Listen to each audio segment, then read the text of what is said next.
All right, moving on. This is where once you've routinely gone through various drills of just getting the athlete familiar with how their feet should be, you would then do that with the back foot, and you would then teach them to do the same with the front foot as well. So they match each other. You just don't want them to get used to just pushing off the back. Effectively, you're going to use both feet to run, aren't you? So you don't want to be one wheel drive and just driving off of one foot. You want them to be able to apply the same amount of pressure with 2 feet. You want both feet to be able to apply the same amount of pressure, the same amount of urgency, and the same amount of frequency at the same to enable them to get down to the track in a more effective way.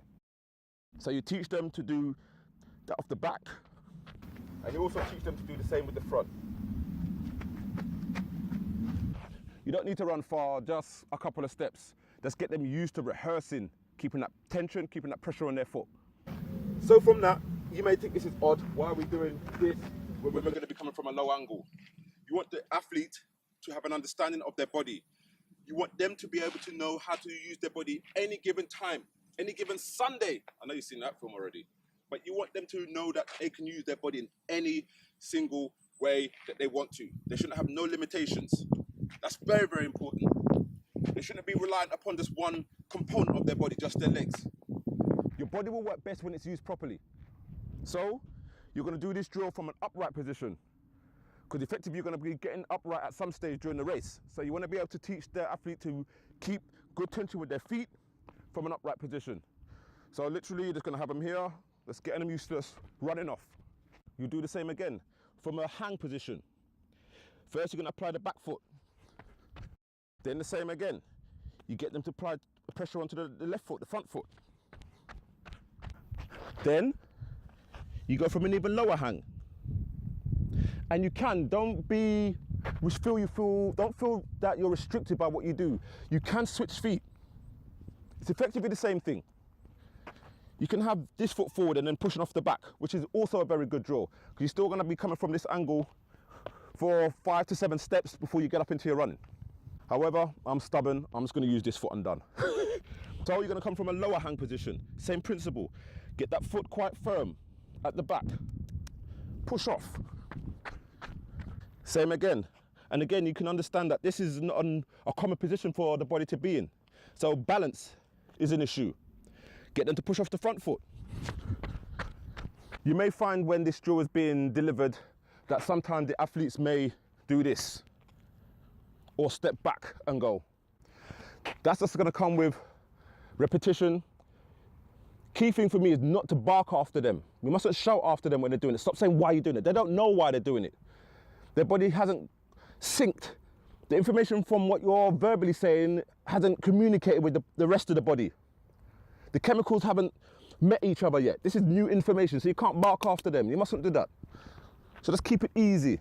Let them find their own way. Effectively, you as a coach, the athlete is the person in charge. They've come to you to have you get the best out of them. So effectively, they're the boss. You need to listen to them. You should be in the background as a coach. Just chill out. You're there to make them look good. You're not the one that needs to be looking good and showing off and shouting. So you have to cut them things out. So again, from a low position, you may find that they want to do this. So if they are doing this, then make them aware. Video can be very, very good for this. So if you see that they're doing this, you then say to them, keep this foot glued to the ground. Think of it being stuck in glue or mud, so it mustn't move. So in order to get this foot off, you have to push from this one.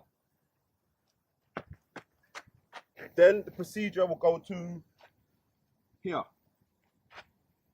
You can do 3-point or you can do 4-point. Whatever you feel is going to be sufficient for them. So then get them from here, doing the same. Push them from the back, reposition them again, push from the front. Then if you feel that their capacity to go on allows them to do more, then you get them from 4-point or block starts. Push from the back. Next one, get them there again, push from the front.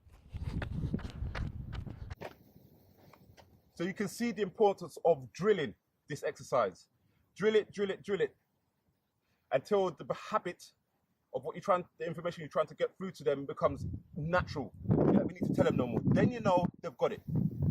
That's when you then move on to some other stuff or various drills that we'll touch on the next subject. So for now, this is just an introduction to my philosophy on things and how, if I had time again 20 years ago, I would do this procedure. So the error that I've made in my career, I'm feeding this to you so you don't make those same mistakes. So hope this helps. Look out for next series and happy training.